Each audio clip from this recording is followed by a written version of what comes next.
Buenos días a todas y todos. En primer lugar, queremos darles la bienvenida y agradecer su asistencia a la primera jornada de discusión y trabajo que caracterizamos como Identificando discursos coloniales y patriarcales en la arqueología chilena, que promueve la discusión crítica y problematización desde una perspectiva interdisciplinaria en temáticas contingentes y de gran relevancia, no solo para las ciencias sociales, sino que también a nivel cultural y nacional. Nuestras disciplinas por largo tiempo han tendido a una orientación que carece de propiedad, espacialidad y sobre todo interseccionalidad. El grupo de estudios de interseccionalidad e historia prehispánica nace desde esta carencia, con el objetivo de generar un espacio de discusión y crítica en temas y realidades que han sido ignoradas, menospreciadas e incluso vetadas dentro de los discursos dominantes y tradicionales. Que hoy nos sentemos a conversar sobre estos temas se vuelve histórico, pues en el debate se constituye un hito. Nos encontramos en el ex Congreso Nacional, un lugar donde por largos años se construyó la historia de los chilenos, por menos tiempo de las chilenas y ausente aún la de los pueblos indígenas. Nuestra construcción de identidades ha olvidado, ignorado y simplemente invisibilizado a un alto porcentaje de las personas que integran nuestra sociedad. Ahí que el feminismo y el decolonialismo desde la interseccionalidad se vuelven fundamentales. Los esfuerzos por reducir, oprimir y mermar la memoria continúan. Nos encontramos viviendo un proceso que se ha catalogado como un atentado a la memoria. Así, quienes trabajamos el pensamiento crítico, la reflexión histórica y la producción de conocimiento, hemos sido convocadas y autoconvocados a no dejar la memoria caer. Y esta vez, luego de mucho tiempo, a contar la historia de todos y todas. Finalmente, queremos saludar a nuestros y nuestras invitadas, darle las gracias al Colegio de Arqueólogos, al Centro de Estudios Culturales Latinoamericanos de la Facultad de Filosofía de la Universidad de Chile y al diputado Jorge Sabat por gestionar este espacio. Y ahora los dejo con Jorge Millaquén.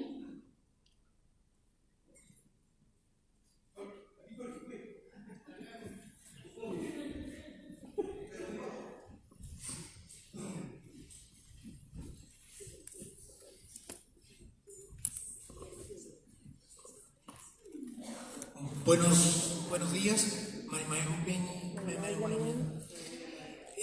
primero que nada, como me presentaron, mi nombre es Jorge Millaquén, soy asesor parlamentario de la diputada Emilia Nullado, quien es invitada a esta actividad, pero por razones de trabajo, de visitar su territorio, en su labor parlamentaria no pudo asistir, pero quedamos comprometidos para otra actividad contar con él. Primero que nada, agradecer este espacio de conversación, de discusión y contarles, como bien planteaban acá, con respecto al tema de lo que van a debatir y el tema de los pueblos indígenas, y en particular del pueblo mapuche. Para poner en contexto, el miércoles, que recién pasó, hubo un hecho histórico en el Congreso Nacional, en Valparaíso, hablando del Parlamento, cuando estamos hablando de la historia, de nuestra historia. Por primera vez, organizaciones mapuches se sentaron en el Congreso Nacional a debatir, a parlamentar. No había ocurrido esto. Han habido parlamentarios mapuches en el siglo XX, mediados del siglo XX, hasta antes del golpe militar había un parlamentario, don Rosendo Buenumán. Y de ahí en adelante, a partir de Francisco Conchumilla, pero hoy día con la primera mujer mapuche huilliche en el Parlamento, Emilia Nullado, se ha abierto ese espacio para poner en debate el tema indígena y el tema mapuche en particular. Y este encuentro que se del Tragún de Temucuicui, y se da a partir, ¿por qué del Tragún de Temucuicui?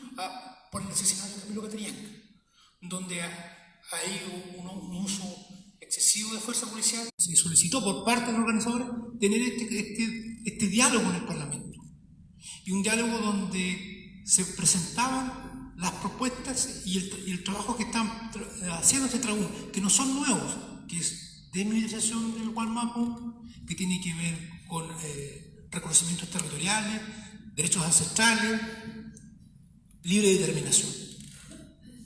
Y eso se llevó a efecto en el Congreso.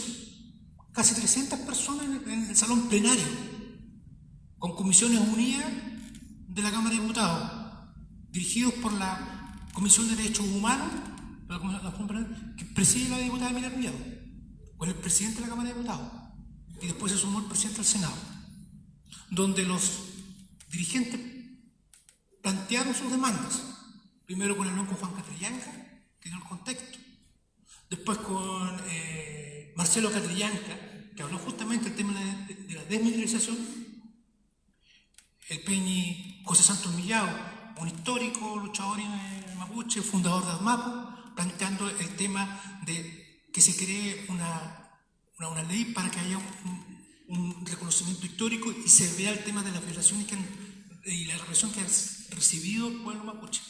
Que se haga una ley para un reconocimiento histórico, para que haya verdad y justicia con respecto a muchos crímenes que se han cometido contra el pueblo mapuche. Después habló Anayao también en la misma línea de defensa de la ley indígena, que hoy día existe una consulta indígena que quiere modificar este cuerpo legal y principalmente las partes que tienen que ver con el tema de la tierra. El artículo 13 y el artículo 15, que va más que a la protección. Esa fue se entró de ese discurso la mina Anayao. Después cerró a Wilcamán, hablando de la libre determinación y los tratados internacionales que deben respetarse. Ese fue el contexto de este gran encuentro, de este gran tribunal, que fue resistido, y lo debo decir, por varios parlamentarios, de todos lados, ojo, de todos lados, más obviamente la derecha, pero de nuestro sector también hubo gente que se resistía, porque el miedo siempre está instalado de cuando se juntan más de 3 mapuches, puede haber violencia. 3 mapuches juntos es peligroso. Si se junta acá el Peñi y Villacura, si se junta Diego Ancalao y yo, quizás ¿qué pueden pensar que puede ocurrir? Pero eso ocurre. Y eso está en nuestra sociedad. Y no es nuevo. Pero salió este encuentro, después todos felicitados. Y el trabajo que se sale de ahí es para adelante, para seguir construyendo, para lograr algunos acuerdos. Yo creo que lo vamos a lograr. Y por eso es importante este tipo de encuentros, que se pueda visualizar el tema indígena, que no es un tema nuevo, en muchos años, hace poco tiempo atrás salió el libro de Claudio Gay, que fue editado por Diego Milos, con respecto a uso y costumbre de los araucanos, ¿ya?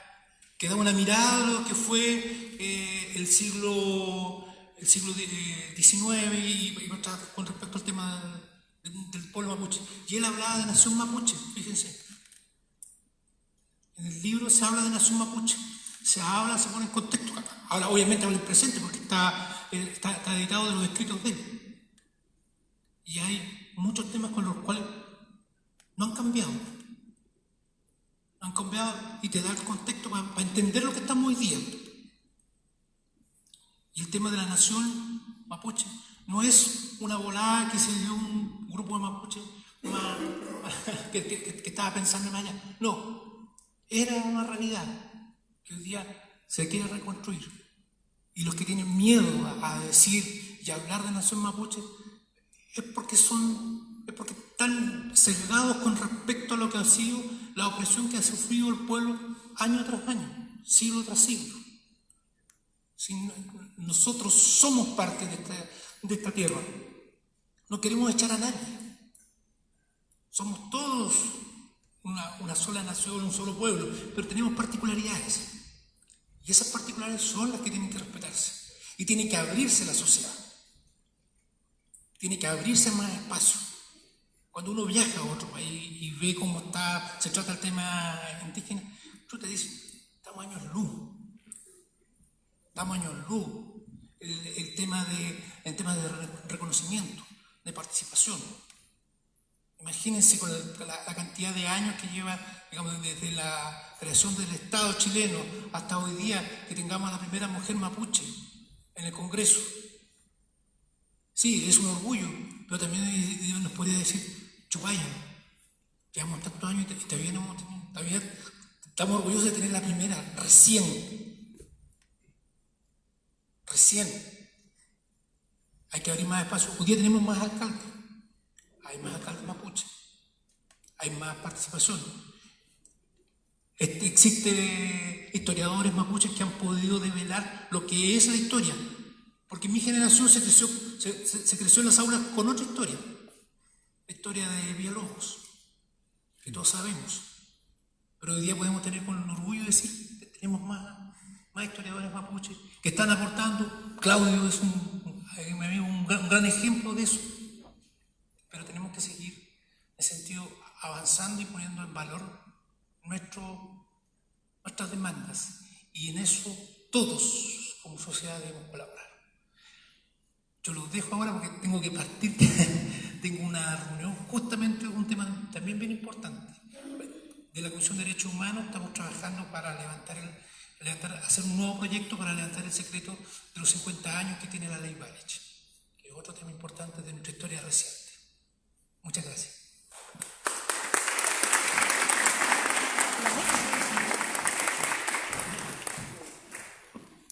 Gracias.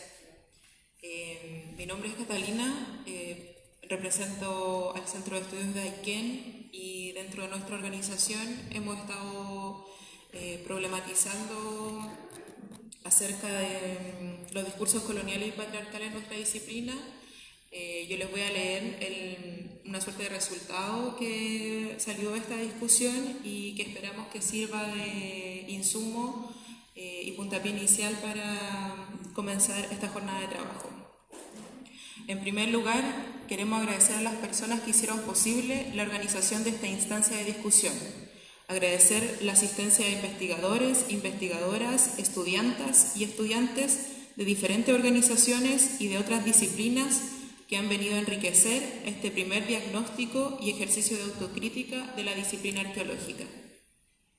Quisiéramos iniciar esta intervención preguntándonos: ¿estamos los arqueólogos al margen del violento sistema patriarcal y colonial que nos rige hoy en día como sociedad? ¿Estamos al margen de la sociedad?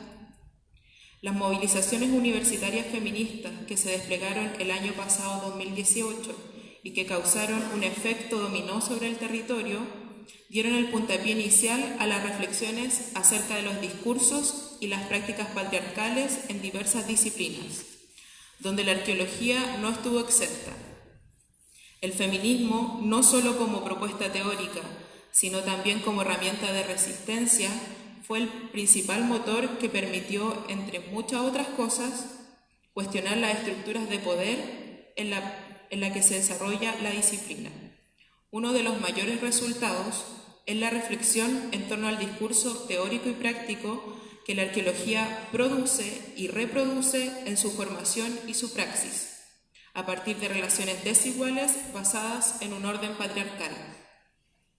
El año pasado, a su vez, se generó una de las primeras instancias de organización en asambleas separatistas, de las que surgió un comunicado que luego fue leído durante el 21º Congreso Nacional de Arqueología en el Simposio de Derechos Humanos. A pesar de que este manifiesto retrata la violencia sistémica a la que nos encontramos enfrentadas como mujeres en la arqueología, resultó paradójico la poca repercusión y réplica que tuvo dentro del rubro. Asimismo, se pudo identificar que la participación de esta asamblea tuvo una mayor convocatoria dentro de las nuevas generaciones, lo que claramente es un síntoma respecto de este y otros temas para los que las generaciones antiguas no prestan oído. Es aquí donde nos volvemos a preguntar: ¿dónde está la reflexión y la autocrítica?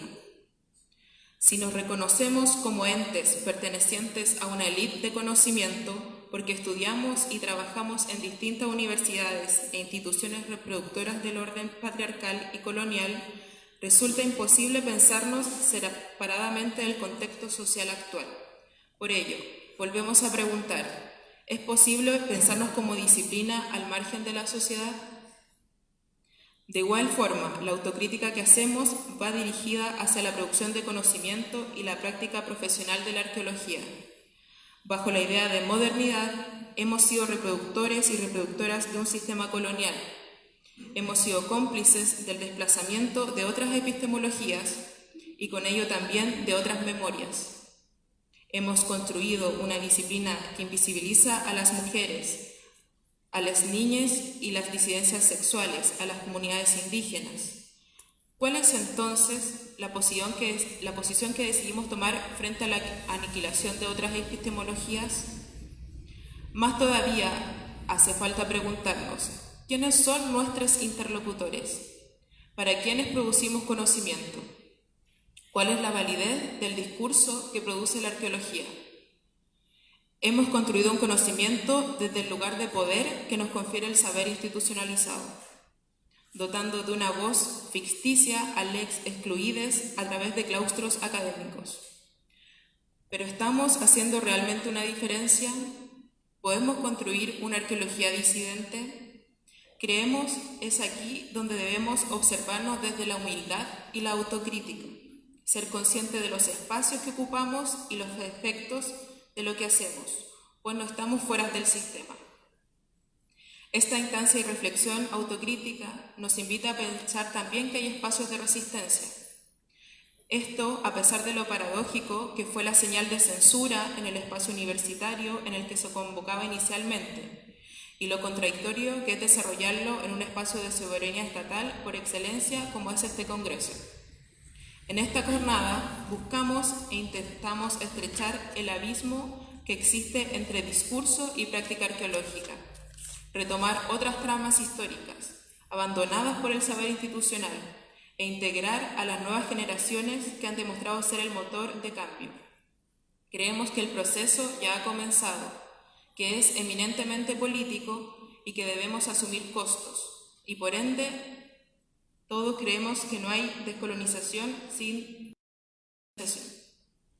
Para finalizar, quisiéramos ser propositivos, para trabajar en la construcción de fisuras y brechas en este gran discurso de poder que nos contiene como disciplina. Reconocemos, proponemos y nos alineamos proponemos diversificar el canon de pensamiento integrando las diversas experiencias histórico-sociales de otras sujetas, de otros sujetos en otros contextos geopolíticos, en oposición absoluta al multiculturalismo liberal. Proponemos el diálogo con las mujeres, pero con las distintas mujeres, con los pueblos indígenas y todos aquellos que hemos invisibilizado en nuestro quehacer. Por el reconocimiento de la diversidad cultural no se reproduzca la negación de sí mismo ni de sus derechos. Proponemos confrontar las dificultades epistémicas, cuestionar los conceptos fundamentalistas como el culturalismo, que reproducen y naturalizan.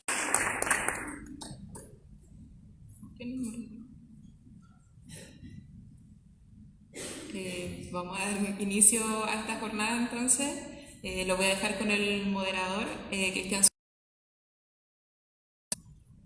Bueno, muy buenos días. Muchas gracias a todos por su presencia acá. Esta es una instancia fundamental para el trabajo crítico que se ha planteado. Así que por un tema de tiempo vamos a dar en América Latina y también es docente en diferentes... se ha dedicado a los temas de las culturas originarias en América, el arte precolombino, la arqueología en general y la metodología. Actualmente realiza su investigación doctoral en colonialismo. Catalina va a hacer su presentación. Muchas gracias. Buenos días a todas y todos. Agradecer la convocatoria primero, señalar al público presente que hay varias y varios profesores que van a retornar este diagnóstico que hemos hecho con las compañeras aquí en conjunto y con todas las organizaciones que han participado. Así que bueno, hoy tiene que ver con el conocimiento científico y la exploración de estos otros lugares tercermundistas. Así es que, digamos, no es solamente un reconocimiento de nosotros, también hay hay otras disciplinas como la antropología, que somos disciplinas variadas un poco, también lo reconocen así. Hay un segundo momento de la arqueología ya con los procesos de liberación, bueno, de la liberación burguesa, ¿cierto?, en Latinoamérica, pero también en África, en que la arqueología se vuelve fuertemente nacionalista, utilizando las mismas epistemologías y los mismos procedimientos que la arqueología impulsó, sobre todo, digamos, de la prensa, del cual somos responsables.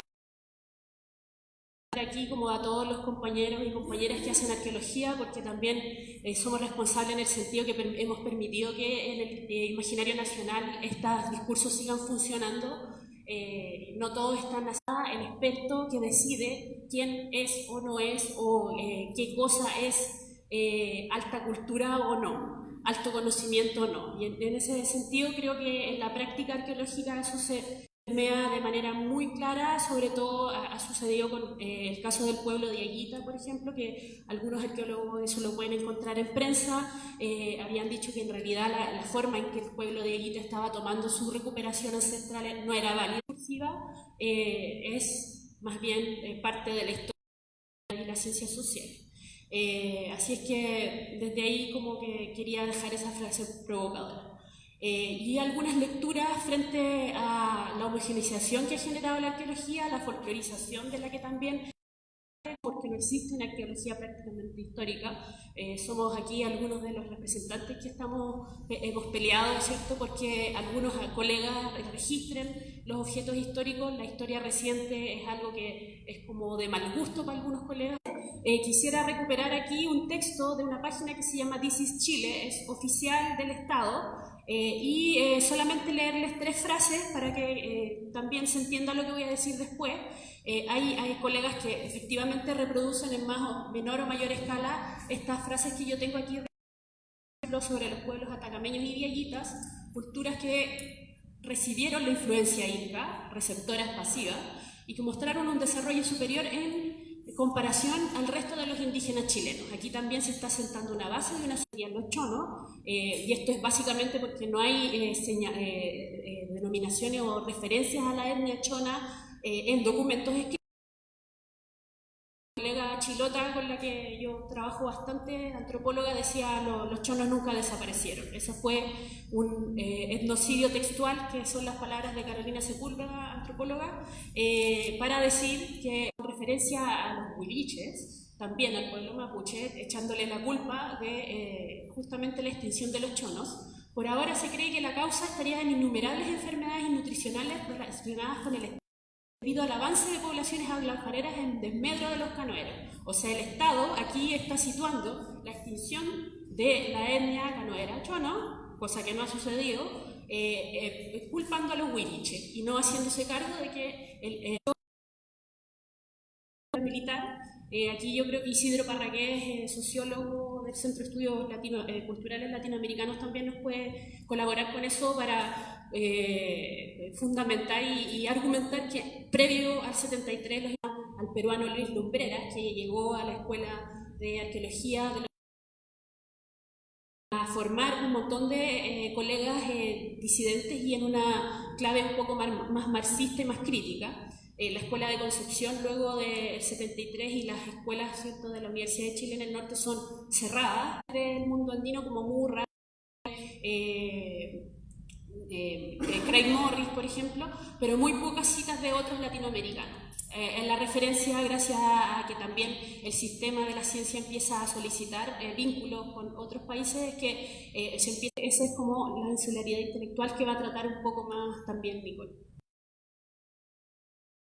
Y esta idea del etnocidio textual, derivado de una arqueología histórico-cultural, y aquí yo quiero de nuevo hacerle reconocimiento a Carolina Sepúlveda, que me dio este concepto de etnocidio textual a partir de su experiencia, lo que hace el concepto de prehistoria, ¿cierto?, que fuera de la carga, ¿cierto?, clasista, racista que puede tener el decir que un como los incas o como los mexicas, los mayas, en realidad vivían en la prehistoria, era un pueblo que venía de otro lugar, no un pueblo que estaba ahí y que se transformó y se adaptó a las condiciones que estaban sociopolíticas que estaban ocurriendo con la llegada, ¿cierto?, de los invasores incas.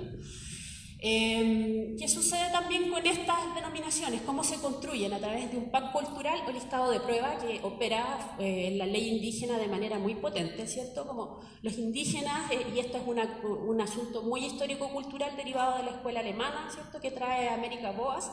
Un pueblo está compuesto por una raza, un territorio, una lengua y, por supuesto, un conjunto de cultura material.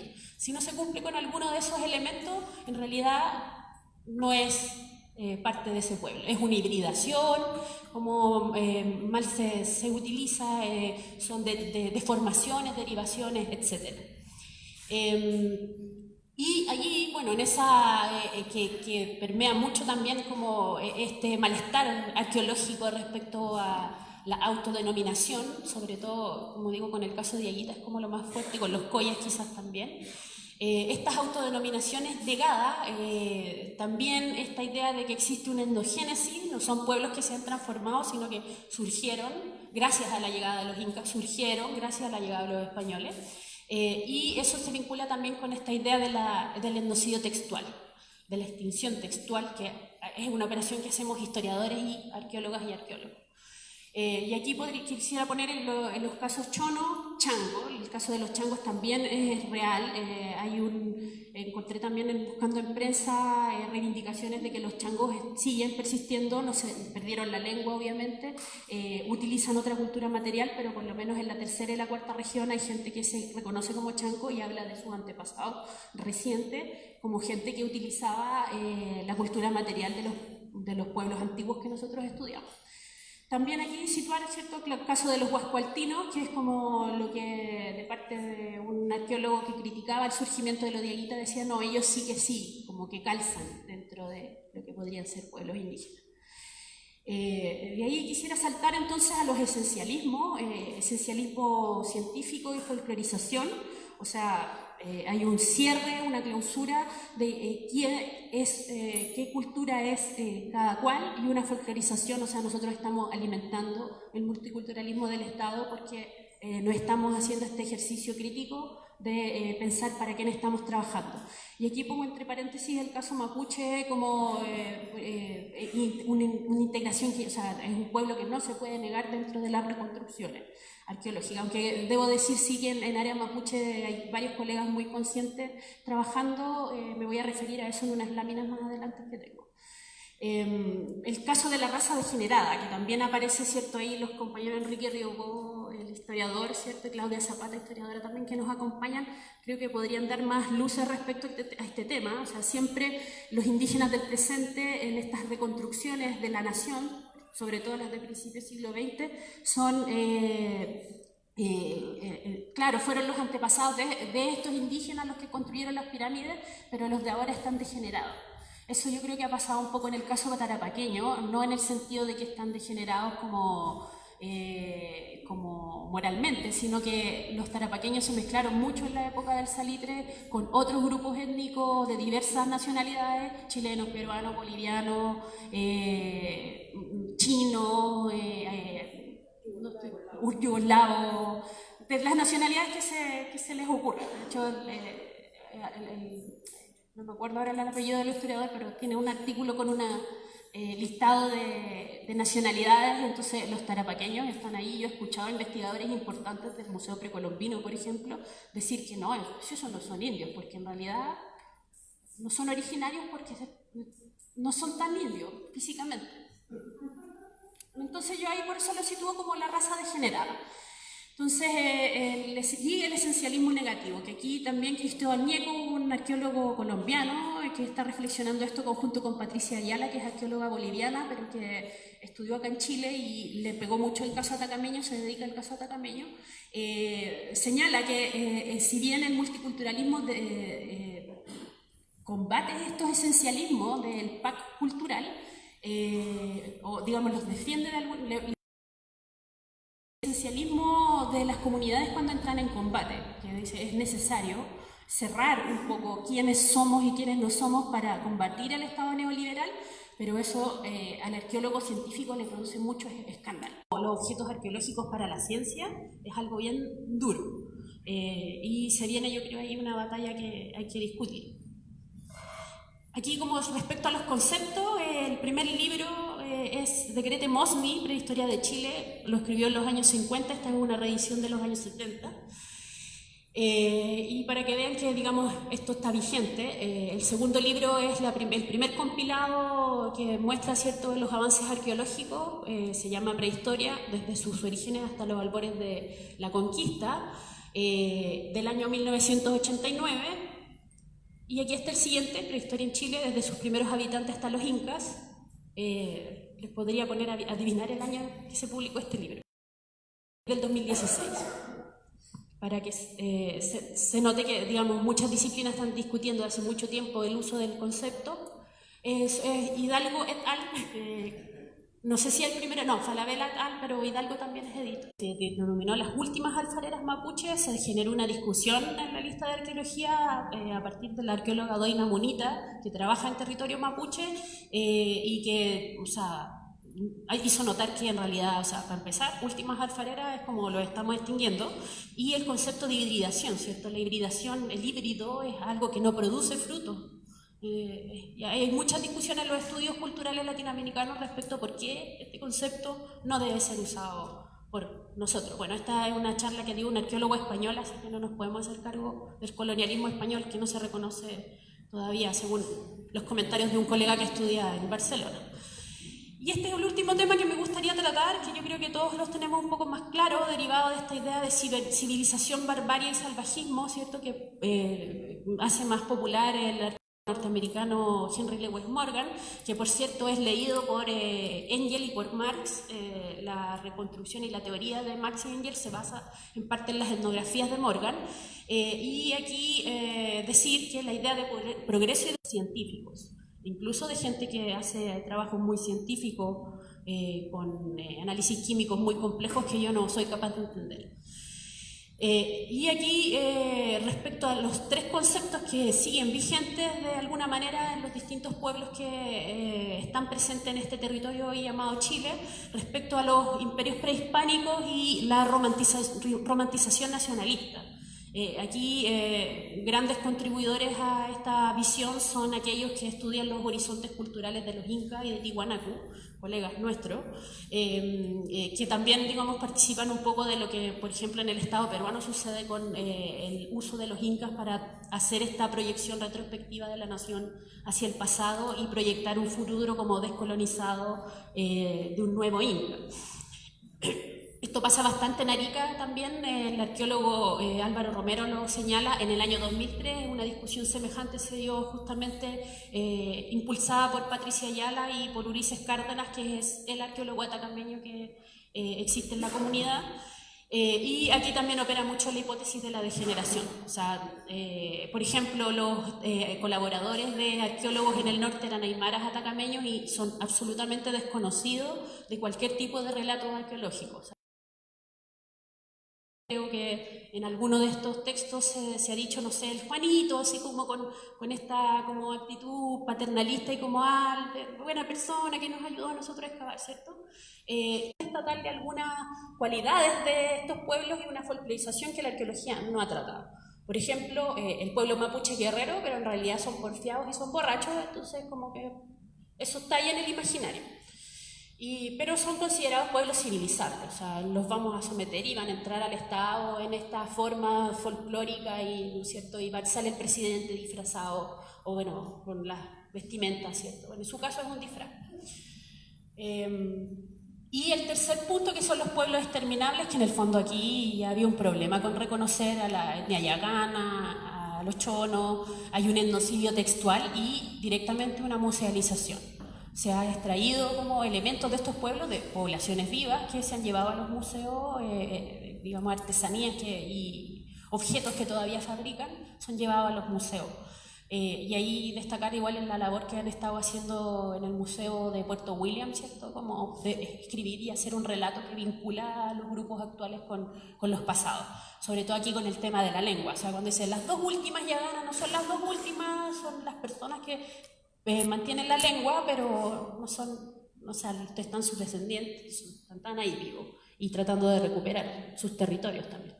Esta es la secuencia de Morgan, para quienes no las conocen. Está basada, ¿cierto?, en una serie de atributos de cultura material que van diferenciando a las culturas según estadio de avance y de progreso, siendo la civilización la más alta, y por supuesto la civilización es la que tiene escritura y una serie de otros elementos que sirven para discriminar lo que es y no es digno. Y aquí, para ir cerrando, mostrar algunas imágenes. Por ejemplo, esto me lo compartió el colega Benjamín Ballester, que estudia la costa norte, que me dice: los changos están siendo permanentemente representados como gente desnuda y chascones, y en todas las imágenes, los dibujos desde el siglo XVI en adelante, aparecen vestidos con sombrero y peinado. Son cosas importantes. De hecho, sí, la camisa dentro del pantalón y con una faja y todo. Además, bueno, en algún afiche de un proyecto Fondesit aparecían también representados de esta forma, y peor, porque bien chascones. Hay que pensar que los changos, sobre todo de la costa norte, estaban vinculándose con pueblos de Arica, de Atacama, que tenían una complejidad política importante. Esto es del año 2010, Facultad de Medicina. Universidad de Chile estará el pueblo extinto Los Chonos. O sea, esto como para comprobar que en realidad no es cierto y está pasando ahora. Claro que aquí no vamos a responsabilizar a ningún arqueólogo, porque es de la Facultad de Medicina, efectivamente fue un médico, somos responsables sí de que esto siga reproduciéndose en una página oficial de la principal universidad de nuestro país. Y el caso de Diaguita, aquí el museo vecino, ¿cierto? El arte de ser Diaguita al sur del Tahuantinsuyo, en el Museo Chileno de Arte Precolombino. Es como que los pueblos no son dignos de estar en el museo si es que no son en referencia a una de estas entidades, como en este caso lo es el Tahuantinsuyo. O sea, estamos al sur del Imperio Inca, no son los Diaguitas por sí mismos. Y este es lo último que me gustaría destacar, las investigaciones de Rubén Dester, ¿cierto?, que hablan de un mapocho incaico. Fuera de los últimos 100 años antes de la llegada de los españoles, el mapocho no era incaico, era más bien mapuche. Entonces empezar a destacar esto es un poco conflictivo en términos de también la construcción de la nación y también de cómo estamos denominando, por ejemplo, la toponimia en la zona del Valle Central. Aquí hay una disputa importante. Yo creo que quizás la Pancha Fernández puede como desarrollar un poco más el tema respecto, por ejemplo, al uso del concepto de huaca versus a otros lugares que son y han sido lugares sagrados, no digamos del pueblo mapuche que está en Arauco, sino del grupo que hablaba el mapuzungún en esta zona y que era una entidad política reconocible a través de su objeto y también distinta de los incas, según lo que comentan, lo que se comenta en algunos documentos. Así es que eso es lo que yo tengo para decir. Gracias.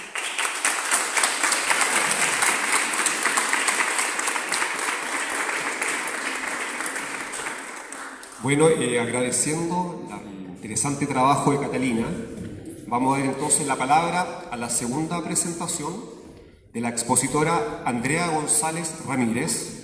Ella es licenciada en Antropología, Convención en Arqueología por la Universidad de Chile, es máster en Arqueología Prehistórica por la Universidad Autónoma de Barcelona y doctora en Arqueología por la misma universidad. En su último proyecto se ha dedicado a estudiar desde el feminismo materialista la reproducción social en la historia prehispánica de la Pampa del Tamarugal. Demos entonces la palabra a Andrea.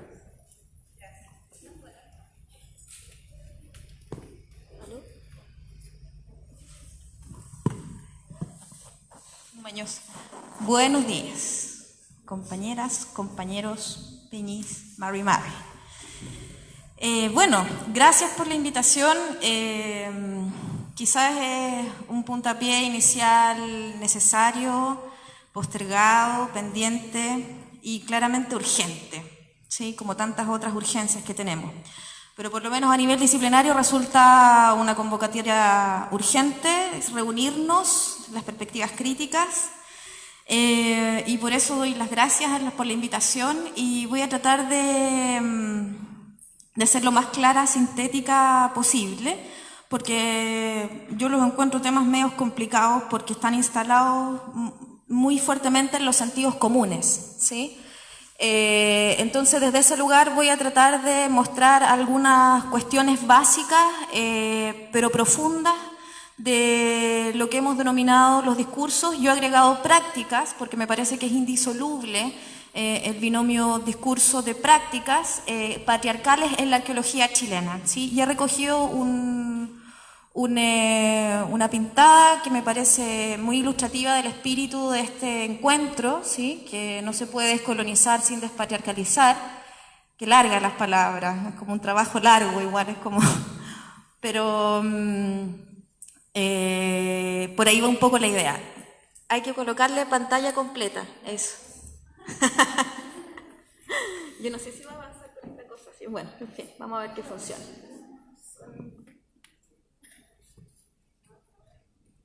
Sí, perfecto. Bien, entonces vamos a partir tratando de clarificar algunos conceptos que yo creo que pueden ser de conocimiento de muchos de ustedes, pero es importante, como esto también está saliendo por streaming y nos están viendo muchas personas, quizás puntualizar algunos asuntos conceptuales para poder, desde esa claridad, entender hacia dónde se orientan los diagnósticos y las alternativas que nosotros proponemos, ¿sí?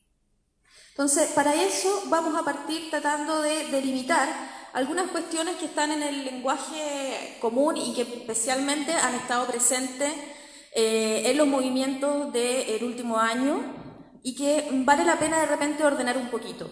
Estas no son las únicas alternativas conceptuales, pero me parece que son las fundamentales, ¿sí? Entonces, para empezar un poco a clarificar de qué hablamos cuando hablamos de discursos y prácticas patriarcales, habría que partir señalando una distinción entre lo que es los sistemas de dominación, las prácticas y las representaciones o las ideologías mediante las cuales se naturalizan y se vehiculizan, ¿ya?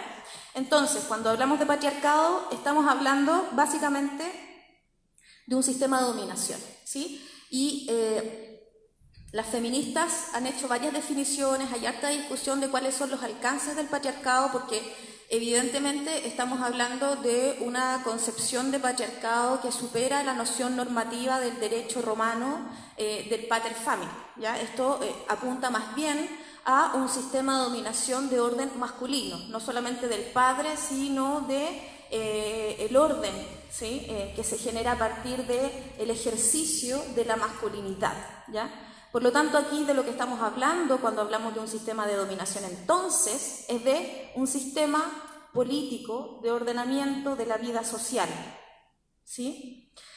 Eso se articula en una red de estructuras sociales. Este principio de definición lo pueden encontrar básicamente desde Kate Millett, que fue la que sistematizó de manera más profunda este concepto de patriarcado, pero sin duda hay elaboraciones y enriquecimientos posteriores que son muy interesantes. Por lo tanto, una de las cosas que nos anuncia cuando hablamos de patriarcado es precisamente la clase de relación política que se establece entre los sexos. Entonces, cuando hablamos de patriarcado y decimos los discursos y prácticas patriarcales en la arqueología, nos estamos refiriendo a un sistema de dominación, por supuesto política, que se reproduce en el orden disciplinario, ¿sí? Ahora bien, este sistema político, ¿sí?, tiene prácticas concretas, formas en que se reproduce en la vida cotidiana de todas nosotras y nosotros. En general, uno de los principales mecanismos de estas prácticas es precisamente lo que se ha denominado el control o apropiación del cuerpo femenino, ¿ya? A través del control de la sexualidad, a través de una serie de instauración legislativa, podríamos llamarla. Y esto ocurre en distintas sociedades, ¿sí? Pero básicamente tiene que ver con la normatividad sobre el cuerpo, del control sobre el cuerpo de las mujeres. Y para eso existen estas normas, que puede ser el parentesco, en nuestro caso que somos una sociedad estatal alimentado en la familia nuclear, ¿sí? Estamos regidas por leyes, particularmente el Código Civil, ¿sí?, de finales de 1800.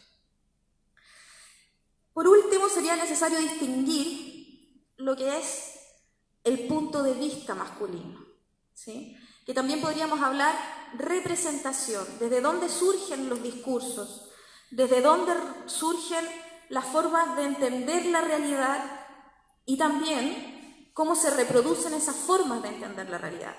A eso le llamamos androcentrismo, ¿ya? Entonces, por una parte tenemos un sistema político de dominación, que es el patriarcado, ¿sí? El machismo y el sexismo, que son las prácticas en las que ese sistema de dominación se manifiesta concretamente, y luego las ideologías que elaboran enfoques y reproducciones de estos órdenes de dominación y prácticas, ¿sí?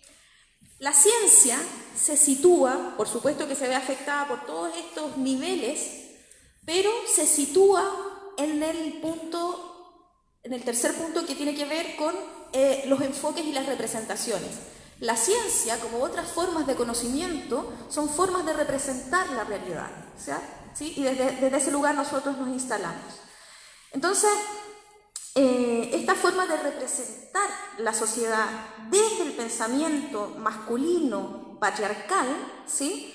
Genera una forma de conocimiento, genera una epistemología, ¿sí? Que obviamente, como es ideológica y naturaliza, esta forma no es visible, y como somos sujetos históricos es muy difícil darnos cuenta. Entonces, yo me voy a centrar en esta presentación en lo que refiere a las representaciones arqueológicas, que podríamos decir que son los órdenes de miradas o ideologías androcéntricas del pasado social. Entonces, para hacer un ejercicio de ordenamiento, porque yo encuentro que el tema es difícil y de comprender porque tiene muchísimos aristas y secuelas en muchos niveles de las prácticas, vamos a este fenómeno y esta crítica en lo que he denominado como las aristas del ejercicio patriarcal en arqueología, ¿sí? La reunión que tuvimos el año pasado en las asambleas y los movimientos permitieron diagnosticar varios niveles en los que el patriarcado se manifiesta en la práctica disciplinaria, ¿sí? Ese diagnóstico fue bastante enriquecedor y lo podemos encontrar en el manifiesto que leyeron las compañeras. Si nosotros lo ordenáramos así categorialmente, podríamos decir básicamente que estas aristas del ejercicio patriarcal en arqueología, ¿sí? Tienen tres niveles, ¿sí? Por una parte, la arqueología es una práctica social como cualquier otra, entonces reproduce, no por ser arqueología, sino por ser práctica social hija de su tiempo, relaciones sociales como cualquier otro orden de agrupación urbana que está inmerso en el sistema de dominación patriarcal, además en el neoliberalismo, ¿ya? Y esto se traduce en una serie de prácticas que nosotros reconocemos en el ejercicio profesional perfectamente, que están absolutamente naturalizadas y que han salido a la luz en el último tiempo a raíz precisamente de los movimientos recientes. Acoso, menosprecio intelectual, y aquí, bueno, podríamos estar enumerando muchísimos ejemplos de prácticas y formas en los que esto se manifiesta. Estas formas en las que el patriarcado se manifiesta en la disciplina no es propio de la arqueología, sino que es, en tanto la arqueología es una práctica social como cualquier otra. ¿Ya? Entonces no es propio de la arqueología y es esperable que eso se dé. No nos debería sorprender, y eso no quita que lo combatamos y lo visibilicemos, pero no es propio propiamente de la arqueología. Ahora, sí hay cuestiones que son especificidades disciplinarias que se reproducen a nivel arqueológico y que tiene que ver básicamente en cómo organizamos en función de estos principios sociales, ¿no? Nuestras especializaciones al interior de la disciplina, ¿sí? Entonces resulta que históricamente las mujeres se han dedicado al estudio de la cerámica, el textil y la arqueobotánica, y los hombres se han dedicado, ¿sí?, a los materiales líticos, por ejemplo, ¿sí? Eso se va desdibujando cada vez más, afortunadamente, pero eso tiene también repercusiones en el orden de la producción de conocimiento, porque efectivamente, y probablemente todavía tiene mucho de cierto, todavía el material lítico se sigue leyendo exclusivamente desde la casa, por ejemplo, ¿sí?, desde el aporte a la casa. Y otras formas en las que se divide también esta especificidad disciplinaria son las diferencias que se dan en terreno. ¿Sí? Entonces, generalmente se hacen distinciones bastante odiosas, ¿no? Como buscar chicas que no se quejen mucho, que lleven baldes, en fin. Hay una serie de circunstancias en terreno que se han descrito, que se han denunciado en la asamblea y que son bastante concretas y explícitas. Y una de las cosas que a mí me gustaría destacar, que recojo de lo que dijo la compañera acá, es precisamente que la arqueología, a diferencia de otras ciencias sociales, yo no sé en qué escala, quizá yo lo experimento porque es mi disciplina, la que he conocido en más profundidad, es una disciplina tremendamente conservadora, ¿sí? Desde el punto de vista de la teoría social, ¿sí? Es bastante sintomático, no solamente desde el punto de vista nacional, sino desde el punto de vista del ejercicio de la disciplina a nivel mundial, global. Resulta que la arqueología siempre está 20 o 30 años, ¿sí? Como atrás de las vanguardias de las teorías sociales, ¿ya? La arqueología social siempre llega tarde, y sin embargo ocurrió que fue acá en Chile, a principios del 70, ¿sí? Cuando una vanguardia crítica, ¿sí? Empezó a desarrollarse precisamente como contaba la Cata, y que quedó cercenada absolutamente por el golpe y la dictadura, ¿sí? Y es interesante decir eso, porque a pesar de ser una disciplina tremendamente conservadora, resulta que fue en Chile el lugar en el que se generó una de las perspectivas más críticas que a mi juicio ha existido y más prolíficas que ha existido en la disciplina a nivel mundial, ¿sí? Es decir, la arqueología social latinoamericana es reconocida mundialmente como una perspectiva crítica absolutamente novedosa en su momento, con todas las críticas que nosotros le podamos hacer, pero que fue absolutamente vanguardia en su momento, ¿sí? Entonces es importante reconocer este conservadurismo, porque este conservadurismo dice mucho de las perspectivas coloniales y también de las perspectivas de los problemas patriarcales que se reproducen al interior de la disciplina.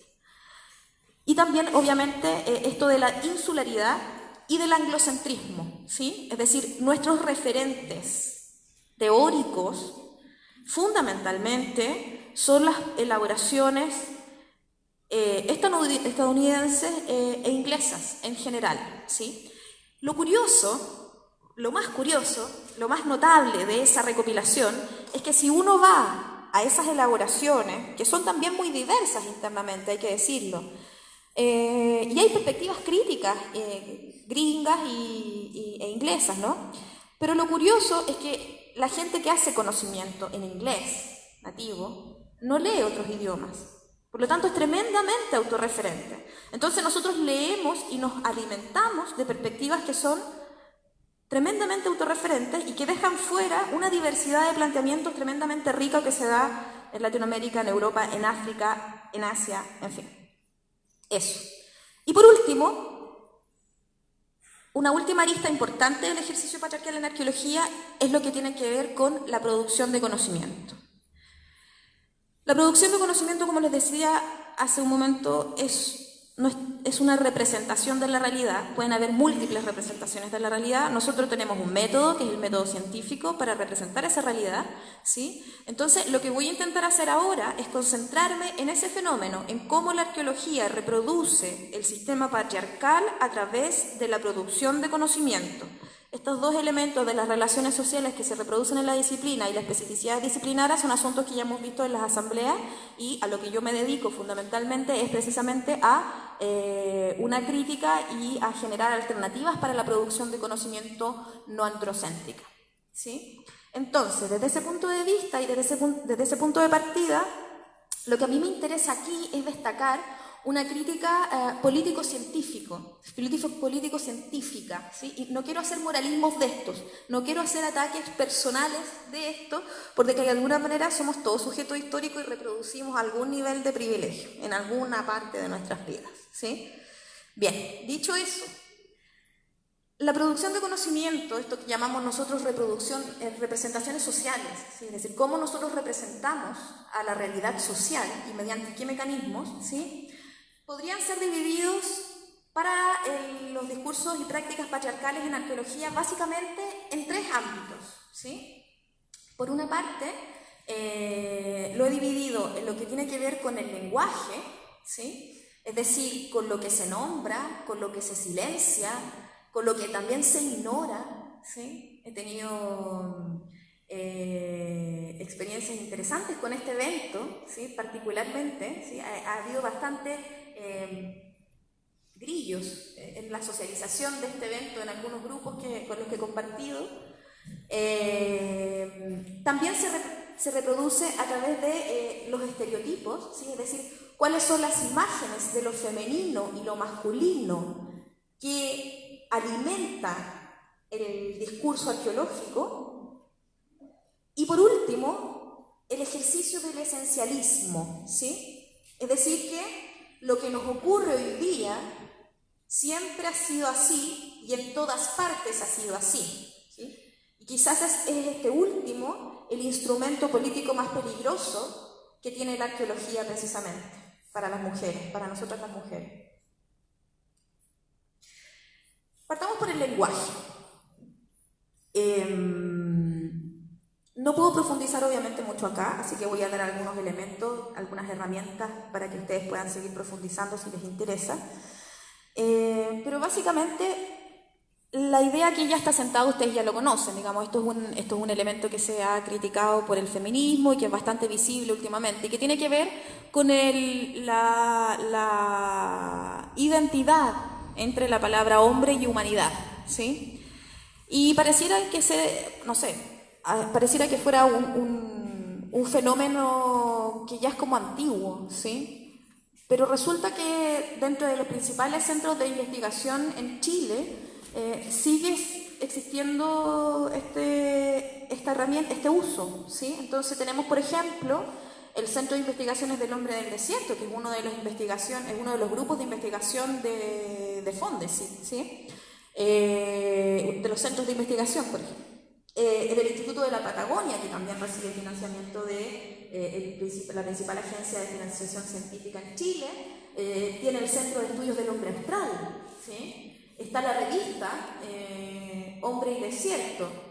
Y bueno, ¿y para qué decir la cantidad de artículos, tanto científicos como de prensa, de los que somos responsables, como decía la compañera, que señalan a toda la humanidad con la palabra hombre, ¿ya? Entonces, aquí he recogido una crítica de una lingüista, que es interesante, esta crítica está en esa revista, si la pueden, no sé si se ve, si no dejo después el power, que es un análisis de la palabra hombre en los discursos de la arqueología, ¿sí? Que desde una perspectiva del feminismo radical. Y una de las cosas interesantes que nos plantea este trabajo de la Andrea Franovich, que es una lingüista chilena, y nos dice que, claro, este masculino incluye el femenino a la vez que refiere unívocamente a los hombres, ¿sí? La inclusión del femenino va de la mano de su invisibilización. Las mujeres efectivamente no nos vemos en el lenguaje de la arqueología, no aparecemos, no estamos presentes, ¿sí? Y aquí recoge una cita de Pisano, que también es una feminista chilena, que dice: las mujeres no somos la feminidad, pero entonces ¿quiénes somos? Entonces las mujeres tampoco lo sabemos, puesto que justamente este es el repensarnos nuestro pendiente histórico-político. Y este es, más allá de la crítica, ¿sí? Más allá de la crítica a que todavía permanezcan centros que usen la palabra hombre como sinónimo de humanidad, ¿sí?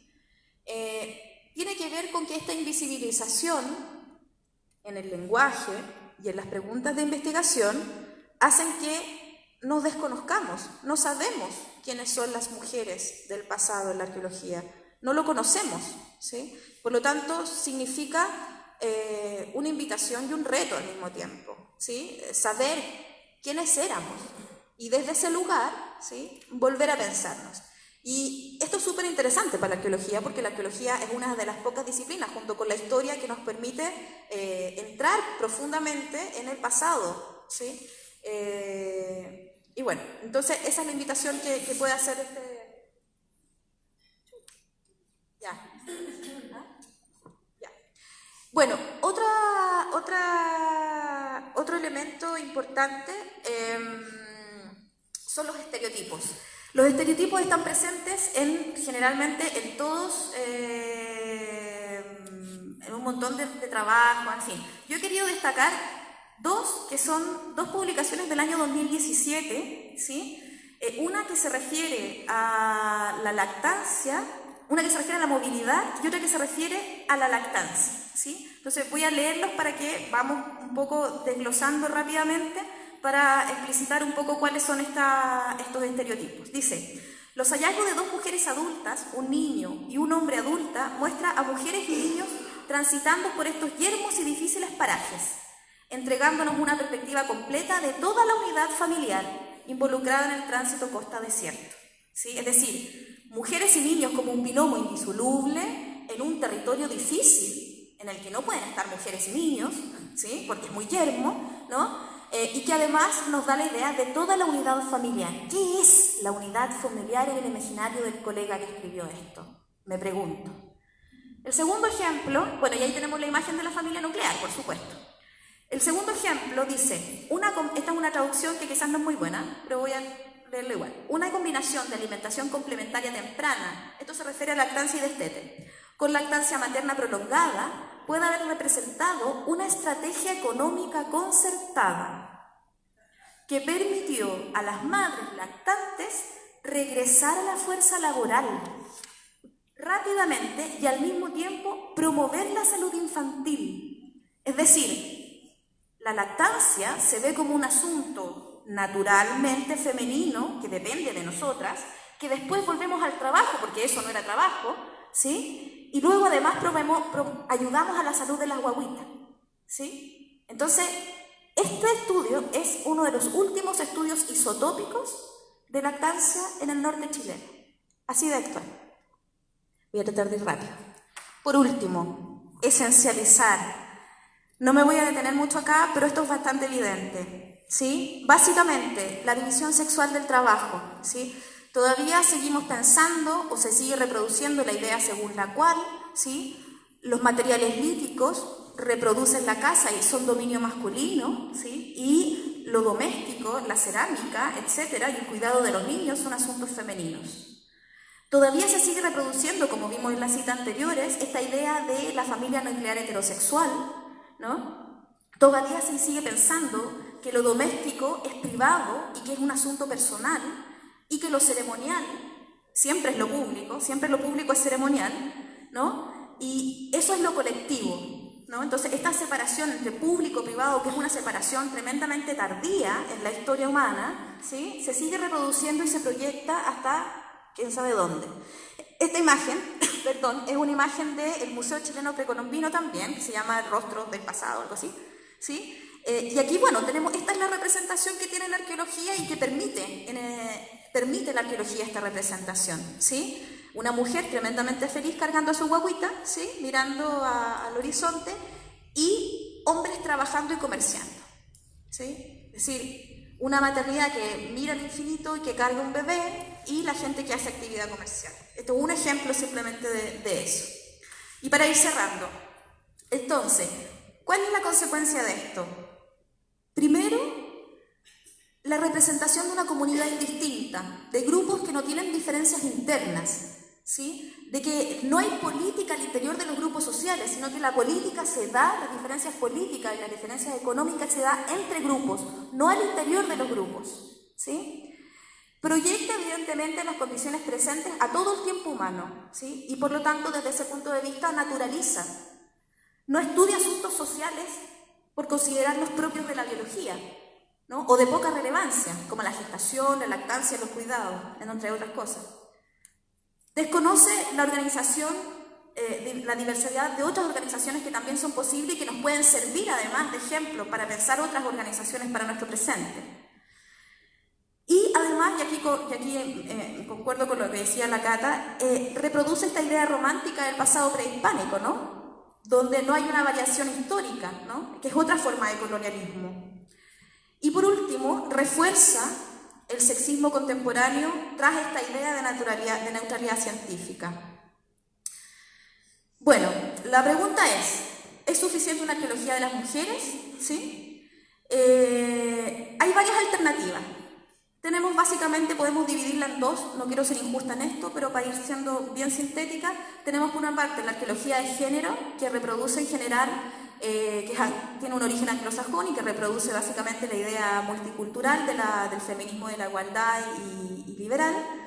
Tenemos por otra parte experiencias de arqueologías que se definen explícitamente feministas y que lo que intentan no solamente es ver la variación cultural de los roles, ¿sí?, sino las relaciones estructurales, ¿sí?, y sus implicancias políticas, y que intentan obviamente ser interseccionales, ¿sí? Por lo tanto hay alternativas.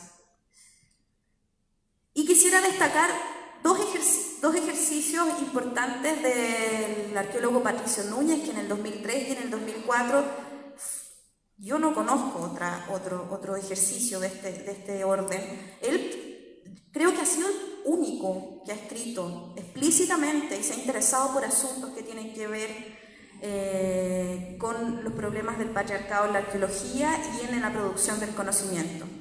Y por último, me hago propaganda, porque nosotros precisamente estamos haciendo un proyecto Fondesit de postdoctorado, que es un proyecto que se define explícitamente feminista, que no pensamos jamás que lo iban a financiar, jamás, pero bueno, lo financian y en eso estamos. Y los resultados han sido muy, muy bonitos y los vamos a estar contando próximamente. Disculpen que me pasé, como siempre. Ya, gracias.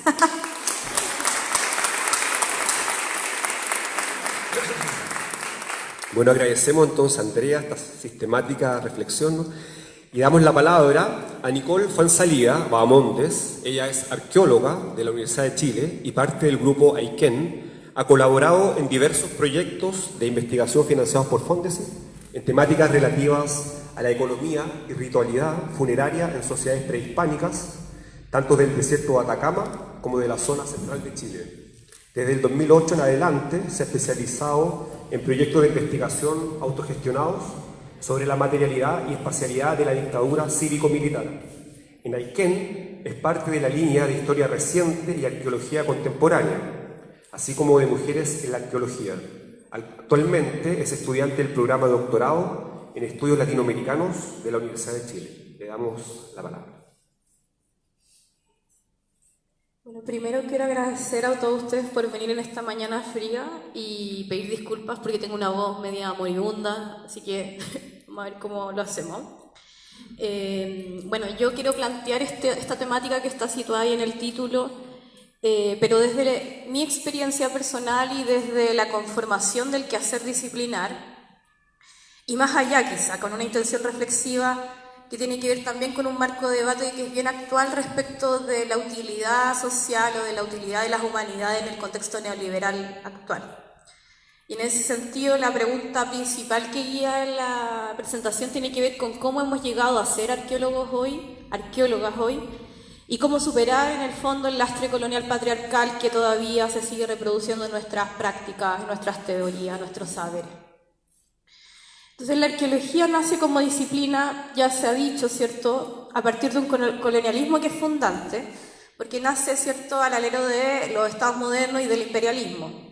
Y en ese sentido constituyó parte del discurso científico que legitimó, ¿cierto?, el progreso de las naciones, bien concretamente, porque en el fondo colaboró en la emergencia de los museos nacionales, en la exposición de los cuerpos como principal medio de sumisión de las comunidades indígenas, pero también en las expediciones científicas y en las disciplinas como la antropología y la arqueología, que no son sino también, en este contexto, máquinas de modernización.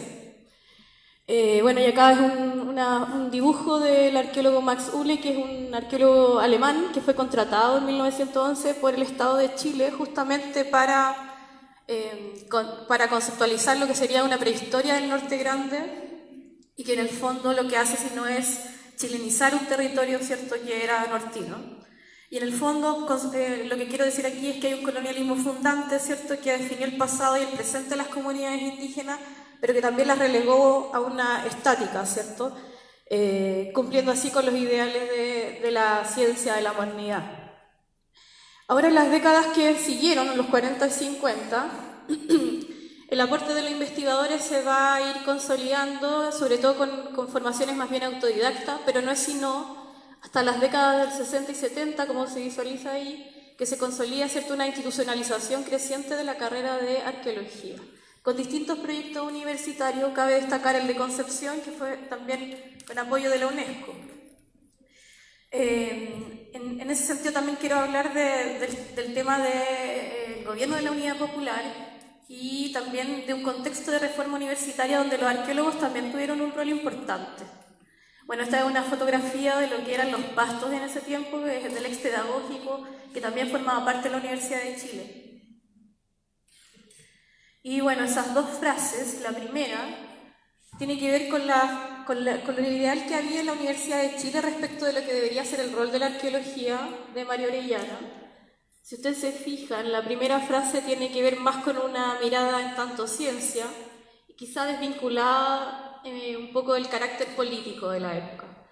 En tanto, la segunda parte, que es la otra frase, tiene que ver con el editor de una revista de la Universidad de Concepción, que es Rewe, que ahí es explícito el vínculo con el materialismo histórico y además con el gobierno de la Unidad Popular. Como decía la Cata, también hay que recordar que hicieron cátedras de materialismo histórico en la Universidad de Concepción y nace el libro de Lumberera de Arqueología Social a partir de esas cátedras. Y además traje también a colación en el año 72 también lo que hizo el profesor Montané en el primer Congreso de Científicos de Chile de CONICIT, donde también se hace explícita en el fondo todas las expectativas que habían respecto de lo que podría haber sido, ¿cierto?, un gobierno que quería conocer el desarrollo histórico también de su pueblo. Y como expresa también Luis Felipe Bate, en definitiva los 70 fueron años de acogida para manifiestos y proclamas acerca del superior carácter científico, crítico y revolucionario del enfoque marxista, ¿no? Ahora, ¿qué pasa con la dictadura? Ocurre lo que yo denominé como mutilación, porque toda la institucionalidad que se había creado, ¿cierto?, es desmembrada en un desmembramiento que también es bien intensivo respecto de la humanidad y que repercute en la arqueología. Por lo tanto, es un acontecimiento bien imprescindible entender la dictadura para poder entender cómo se conforma en la actualidad el quehacer de la arqueología. El giro además tiene que ver no solo con una depuración de las universidades, que pasa en ese sentido con el cierre de los proyectos de Concepción, de Antofagasta y el corte de raíz con la relación de las humanidades, sino también con la persecución, tortura, aniquilación que vivieron también los estudiantes y los profesores. Un caso paradigmático entonces, como decía también la Cata, es la fuga intelectual del debate y de Montané, que van a desarrollarse en el exilio de México. También hay una campaña expresa de despolitización universitaria que tiene que ver con un régimen de castigos y premios, ¿cierto?, en esta época. Y en efecto los estudiantes y los profesores en estos años se orientan más bien a salvaguardar lo que sobrevivió de esta catástrofe que es total. Y en ese sentido, una excepción a este panorama bastante desolador lo constituye el grupo Toconce que se conforma y que básicamente también la Vicky Castro me lo ha dicho explícitamente, tiene que ver con esa posibilidad que tuvieron de hacer una arqueología que fuese diferente. No obstante, ya hacia 1981 comienza el financiamiento con los fondos, ¿sí? El vínculo, como decían también las compañeras, con las escuelas norteamericanas y en el fondo la supresión de todo enfoque marxista y la verdad es que la supresión de cualquier enfoque que tenga un cariz medianamente político. Y en ese sentido se despliega con todo el colonialismo del saber y poder. Luego, tengo que citar también un hito que es bastante importante, que es el del año 86, que es, en el fondo, a los investigadores del Museo Chileno de Arte Precolombino, los invitan el ministro Carlos Cerda a participar en un caso que es el caso de Cuesta Barriga, en un hecho que es bastante inédito para la disciplina, y como dice el Iván Cáceres, los arqueólogos no estaban acostumbrados a participar de esta arqueología, y también en algunos casos declinaron.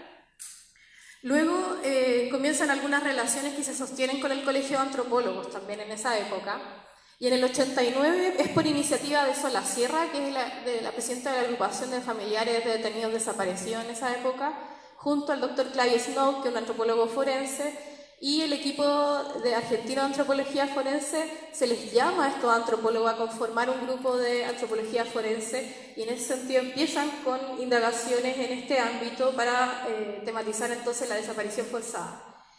Lamentablemente, este grupo llega a su fin en el 94 y en ese sentido cabe mucho preguntarse por qué no se llegó a conformar algo así como lo que ocurre en Argentina, un grupo autónomo de antropología forense que hasta el día de hoy se dedica a esto. No obstante, también tengo que rescatar, ¿cierto?, a Iván Cáceres, que hasta el día de hoy sigue participando como perito en marcos judiciales de acción en este sentido. Y bueno, también tuvo un rol muy fundamental con los problemas que ocurrieron en el patio 29. Bueno, en estos años, conforme pasaron también los años, ¿cierto?, se empieza a abrir la arqueología hacia teorías más simbólicas, más estructurales, pero igual que en otro aspecto de la sociedad, la dictadura, como les decía, repercute brutalmente. Ahora empiezo con otro tema que tiene que ver con el neoliberalismo, porque vivimos una época dominada con el ideal de autonomía individual, ¿cierto?, que se hace mediante redes de información instantánea y una infinidad de mercados planetarios donde potencialmente todos los aspectos de la vida, ¿cierto?, se cambian por un valor. Se trata del alma del neoliberalismo y en el fondo, desde esta concepción yo voy a tematizar dos retóricas que veo que están siendo un poco la hegemonía en estos momentos de la arqueología, que tiene que ver por un lado con la arqueología de mercado y la retórica patrimonial multicultural y por el otro lado la arqueología académica científica. Siguiendo a volados, entonces, se sostiene que en Chile estamos frente a un verdadero neoliberalismo multicultural. Las políticas culturales se constituyen como unas verdaderas ingenierías sociales y que en el fondo tienden a desligar al Estado de sus obligaciones y a responsabilizar a los consumidores, ¿no? Y en ese marco las comunidades indígenas son conceptualizadas desde el empoderamiento, ¿cierto? O los emprendedores, más bien dicho. Ahora, Ayala ha estudiado muy bien el rol que han cumplido los arqueólogos en estas políticas culturales y particularmente con los procesos de patrimonialización.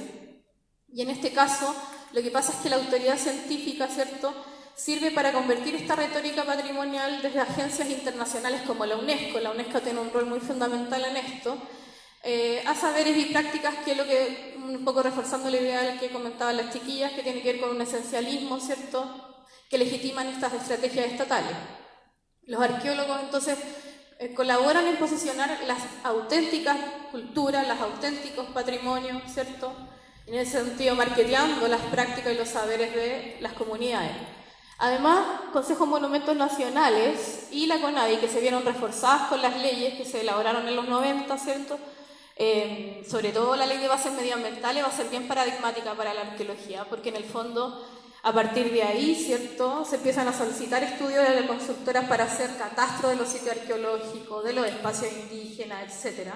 Y en el fondo, no solo cambia con el sistema de impacto ambiental la concepción de los sitios arqueológicos como patrimonio, sino también los arqueólogos pasamos de contar verdaderas chauchas en la investigación a ser consultores y empresarios, y ligados a proyectos de megaminería, proyectos de inmobiliaria, etc.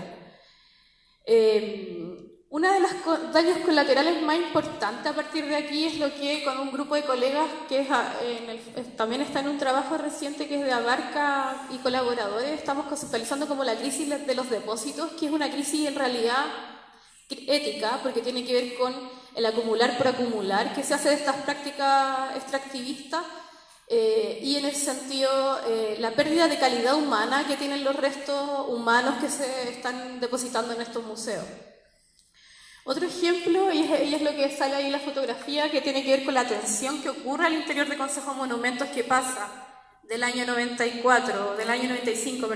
a tener 12 proyectos en fiscalización, al año 2004 a tener 237 y actualmente se pondera unos más de 1.500.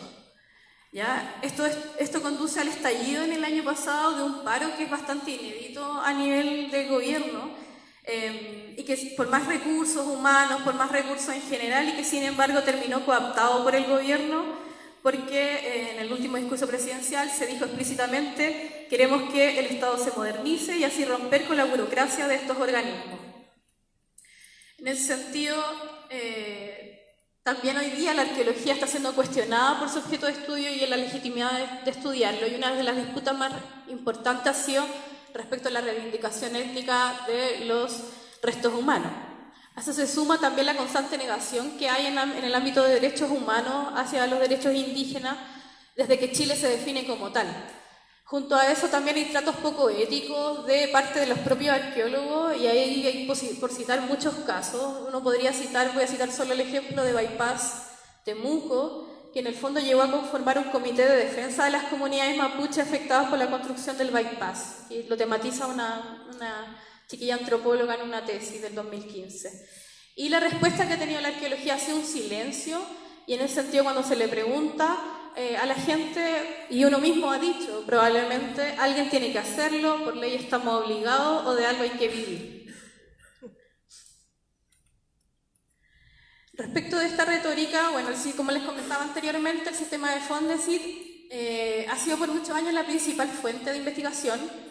La cuestión es que ha alterado profundamente también el quehacer profesional porque se introduce el valor de la competencia como principal lógica, fomentando así la obtención de más doctores, más papers, más citas, y en ese sentido menos trabajos colaborativos y menos en sociedad. Con este modelo, ¿cierto?, los arqueólogos fueron aumentando con creces las publicaciones y la cantidad de citados, y aquí hay que citar solamente un dossier que estuvo en la revista de Antropología el año pasado, donde se tematizaron esta cienciometría. Pero en el fondo lo que yo quiero rescatar de ese dossier es que tiene que ver con el buen desempeño que se tematizó desde ahí de la productividad de arqueología, y por eso la tabla que a pesar de que no se lee, en el fondo esa tabla de la cantidad de publicaciones sitúa la arqueología debajo de la astronomía, ¿ya?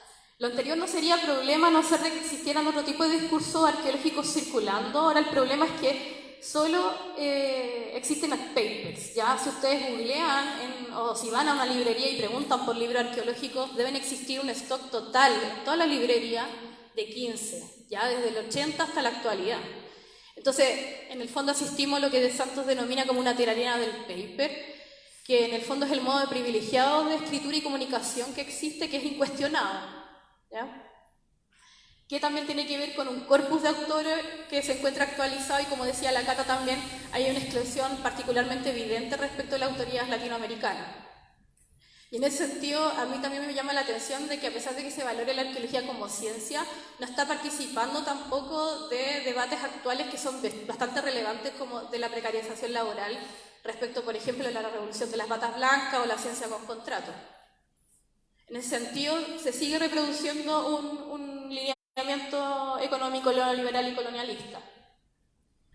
Ahora este es un listado de las universidades que actualmente dictan la carrera de arqueología, y dentro de estas llama bastante la atención de los proyectos que se han abierto de arqueología, porque abiertamente y explícitamente dicen los planes de estudio que hay una especialización entre ejes laborales, ¿cierto?, de empresa y patrimonio. Estoy hablando de la Universidad Católica.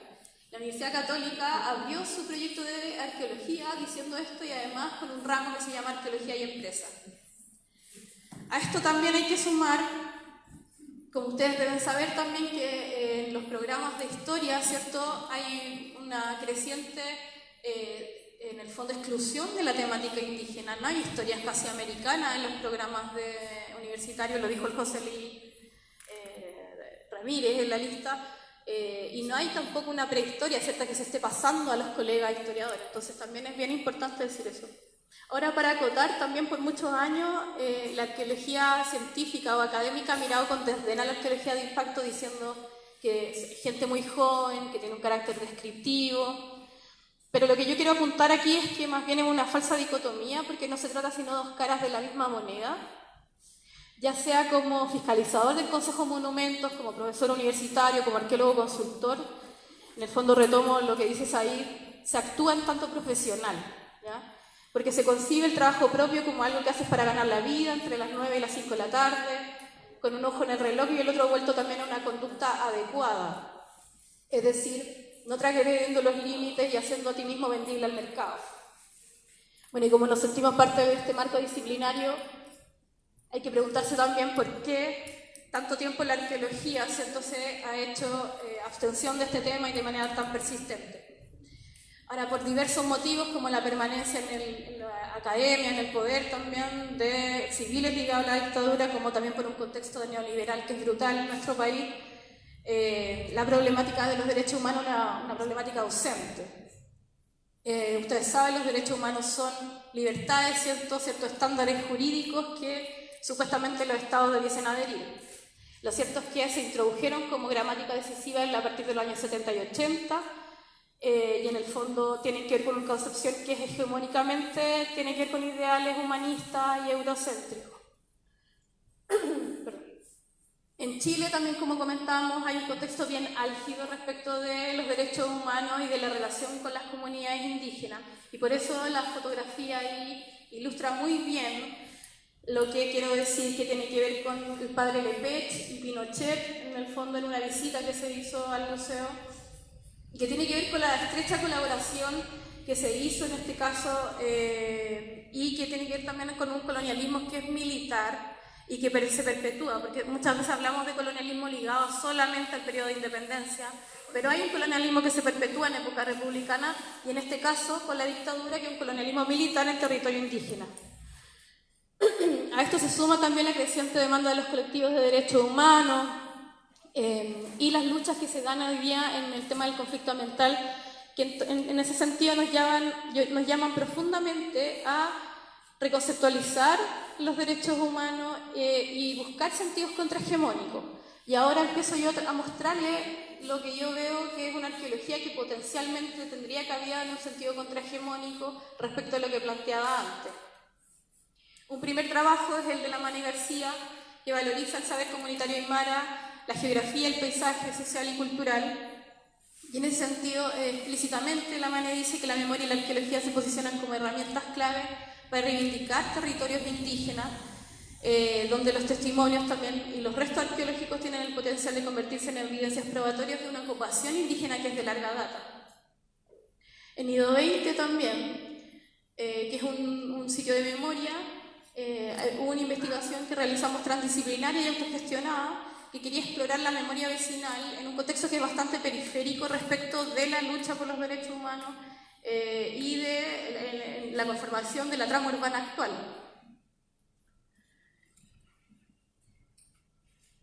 Ahí. Y por último, también traigo a colación el trabajo de la María José Herrera, que tiene que ver con una investigación que ella ha realizado por años, desde el 2013 en adelante, y que tiene que ver con una cuestión bien científica, si ustedes quieren, que es la medición de cortisol a las comunidades de Caimanes y Tilama, que en el fondo estaba evaluando los niveles de estrés a los que estuvieron sometidas estas comunidades a través del conflicto que tuvieron socioambiental con el proyecto minero El Mauro. El estrés crónico, entonces, conceptualizado a partir también de la relación que tiene con el despojo total que vivieron estas comunidades, y aquí no hay que citar, no hay que tampoco hacerse los sordos respecto también de lo que viene a contribuir este trabajo en una relación con la arqueología que es de todo conflictiva y que colaboró también con el despojo que tuvieron estas comunidades. En el fondo, también yo me pregunto, a partir de aquí, ¿cómo hacer para que estas vías alternativas no terminen siendo cómplices de estos regímenes neocoloniales? El desconocimiento de los derechos indígenas, civiles y de los derechos humanos en general hace patente un posicionamiento de una arqueología hegemónica que es alineada con los modelos neocoloniales. Pero aún más también está hablando de formas explícitas de política y de una racionalidad, ¿cierto?, que es técnica e instrumental, que es expresión de un episteme moderno colonial. En ese sentido, lo que yo veo es que se abandona la esencia de pensar. Ya no estamos pensando en arqueología. La arqueología entonces colabora con la aniquilación también de vidas, con la conversión del otro, ¿cierto?, en un dolor que yo veo que también es tan inmenso que no hay posibilidad de judicializarlo. Y en ese sentido, lo que percibo también es que solo queda la responsabilidad de concientizar. Y ahí me pregunto por qué papel le cabe a las humanidades y a la arqueología en el contexto actual. Además, un claro ejemplo de esto y de lo tensionado que tiene que ver con el carácter de la humanidad es la exclusión, ¿cierto?, del ramo de historia de los tercer y cuartos medios. A su vez, yo quisiera enfatizar también que hay que hacer un avance respecto de una comprensión más holística de los derechos humanos, que tiene que ver más allá del derecho de la vida, ¿cierto?, que tiene que ver con derecho económico, social y ético. Asimismo, considerar la cuestión de lo universal desde el lugar propio del sur que somos, y en ese sentido también me pregunto si los derechos humanos son principios y prácticas, son una de esas experiencias que debemos desechar o desperdiciar, como dice de Sousa Santos. Yo creo que no. Yo creo que efectivamente hoy día constituyen un arma, desde lo que dice de Sousa Santos, es un cosmopolitismo subalterno de la experiencia de los silenciados, que supera entonces el universalismo eurocentrista que subyace. Ahora, también cabe realizar una advertencia previa, porque hacerse cargo de esto implica también abrir y rendir cuentas a la sociedad completa. Y en ese sentido rescato las palabras de Borón, que dice ahí, que tiene que ver con los arqueólogos, los sociólogos, él habla desde la sociología, pero se podría completar. Deberíamos tratar de evitar terminar nuestros días ardiendo merecidamente en esas innobles llamas por haber elegido ser neutrales en un mundo como este. Muchas gracias.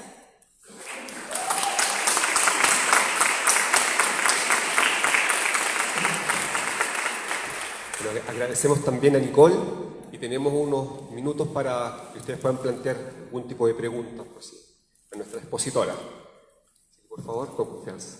¿Puede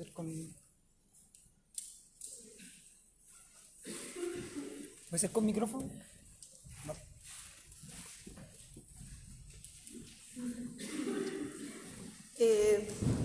Quería agradecerle la organización de esto y también las presentaciones de cada una acá, pero quería abrir los ojos frente a la posibilidad de estar escondiendo nuevamente algunos aspectos de la historia. Entonces, yo pienso, por ejemplo, que Zulema Seguel es una persona que debe ser nombrada como fundadora de la primera carrera de arqueología. Zulema Seguel está viva todavía.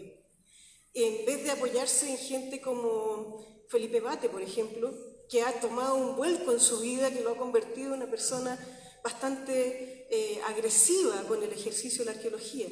Entonces, hay que seguir manteniendo esa apertura. Yo me siento particularmente tocada, y he tenido que todas las veces tomar el micrófono para defenderme a mí misma, pero yo trabajo desde una arqueología del presente, que parte desde la base de ponerse al servicio de los discursos comunitarios, indígenas y no indígenas. Entonces, uno va quedando fuera de los proyectos Fondesi, va quedando fuera de los doctorados en estudios latinoamericanos, va quedando fuera finalmente también del registro de la historia de las arqueologías que se están llevando ahora. Entonces, en ese sentido, también quería relevar el rol que ha jugado los TAS, los talleres de teoría arqueológica, sí, Reunión de Teoría Arqueológica de América del Sur, y donde nos juntamos efectivamente profesionales que estamos en esta otra lucha anticapitalista, antiextractivista, en defensa de los pueblos. Eso.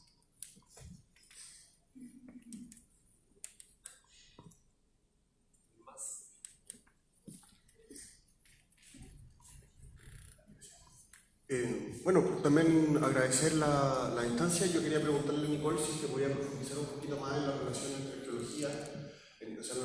arqueología, y defensa de los derechos humanos, específicamente en torno a los procesos de justicia, verdad y memoria que están desarrollándose desde los 90 en adelante. Hola, muchas gracias también por la invitación a otras disciplinas, integrarnos al diálogo, a escuchar, a participar. Yo, un poco las reflexiones que he escuchado también son parte de mi propio trabajo como docente en la universidad, ¿cierto? Y una de las cosas que yo siempre me pregunto es, bueno, ¿cómo sacamos estas discusiones de los que estamos siempre hablando más o menos de lo mismo? Entonces, ¿cómo las llevamos más allá? Un poco yo creo que lo que hay que empezar a pensar, ¿cómo las abrimos un poco más a los demás? Y no solamente en la academia, sino que cómo estos discursos también se terminan plasmando en realidades, en práctica. Y yo creo que es lo más difícil de hacer. Eso.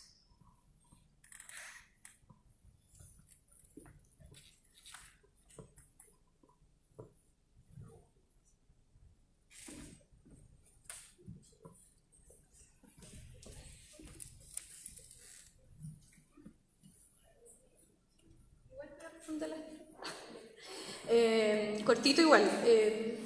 Bueno, sí, yo rescato lo que decía la Nuri, sobre todo con el rol que tuvieron las mujeres en la